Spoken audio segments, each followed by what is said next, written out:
Good morning all of you. मैं LV सागर GS academy में आप सभी का स्वागत करता हूं। आज के क्लास में हम लोग सिकंदर महान के बारे में कुछ महत्वपूर्ण जानकारी प्राप्त करेंगे। सिकंदर महान, सिकंदर का जन्म 356 ईसा पूर्व में मकदूनिया में हुआ था। यानी सिकंदर का जो जन्म था 356 ईसा पूर्व में मकदूनिया में हुआ था। उसके पिता का नाम फिलिप था। सिकंदर के पिता का नाम फिलिप था।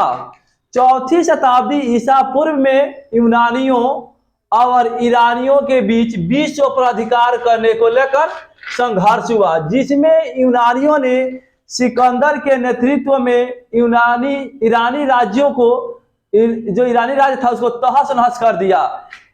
4वीं शताब्दी ईसा पूर्व में सिकंदर के नेतृत्व में यूनानियों ने क्या किया, ईरानी राज्य पर कब्जा किया और उसको तहस नहस यानी बर्बाद कर दिया और ईरान पर अधिकार कर लिया। ईरान पर अधिकार करने के बाद सिकंदर भारत की ओर बढ़ा। भारत की अपार संपत्ति तथा इतिहास ने उसे अपने तरफ आकर्षित किया। यानी भारत के बारे में क्या सुन रखा था कि भारत के पास क्या अपार संपत्ति है और उसकी भौगोलिक स्थिति क्या है, काफी अच्छा है। इसलिए क्या किया, सिकंदर भारत पर आक्रमण किया। कब? खैबर दर्रा को पार कर, क्या खैबर दर्रा को पार कर 326 ईसा पूर्व में भारत पर आक्रमण किया। कब? 326 ईसा पूर्व में खैबर दर्रा को पार करके क्या किया, भारत पर आक्रमण किया।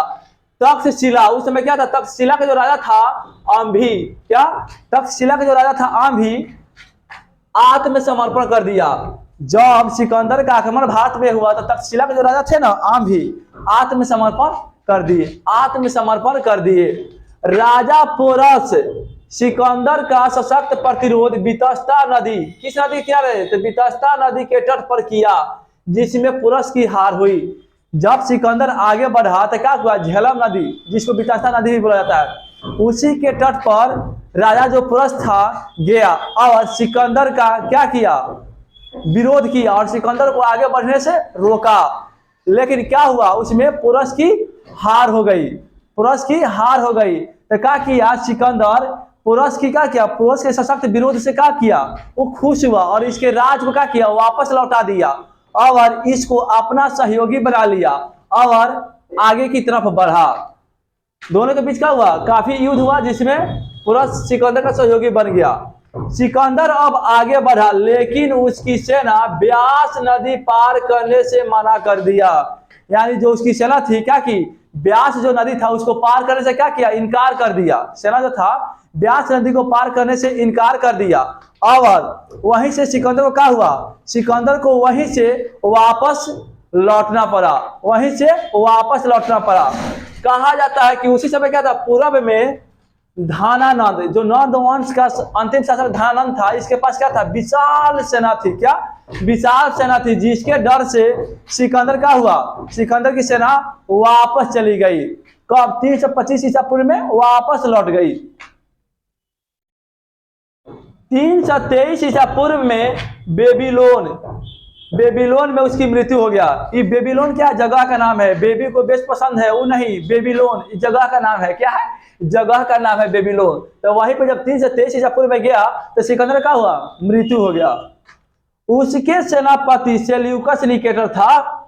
किसके सेनापति, यानी सिकंदर का जो सेनापति था सेल्यूकस निकेटर था, जिसे जीते हुए प्रदेश सौंप कर स्वदेश लौट गया था। सिकंदर जो जीता हुआ प्रदेश था ना, सेल्यूकस निकेटर को क्या किया, सौंप दिया और वह स्वदेश चला गया।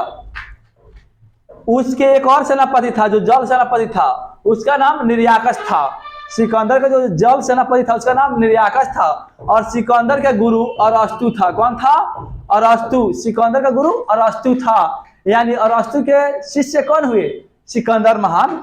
सिकंदर का एक प्रिय घोड़ा था जिसका नाम बहुकेफला था। क्या था? बहुकेफला। सिकंदर का एक प्रिय घोड़ा था जिसका नाम बहुकेफला था। सिकंदर ने क्या किया कि झेलम नदी के तट पर अपने घोड़ा बहुकेफला के नाम पर एक नगर की स्थापना किया, जिसका नाम क्या था, बहुकेफला नगर का बहुकेफला नगर था। आज के क्लास में हम लोग सिकंदर महान के बारे में कुछ इंपॉर्टेंट पॉइंट देखे हैं। अगर वीडियो अच्छा लगे आप लोग लाइक करिए, चैनल को सब्सक्राइब कीजिए और अपने दोस्तों में शेयर कीजिए। बहुत बहुत धन्यवाद।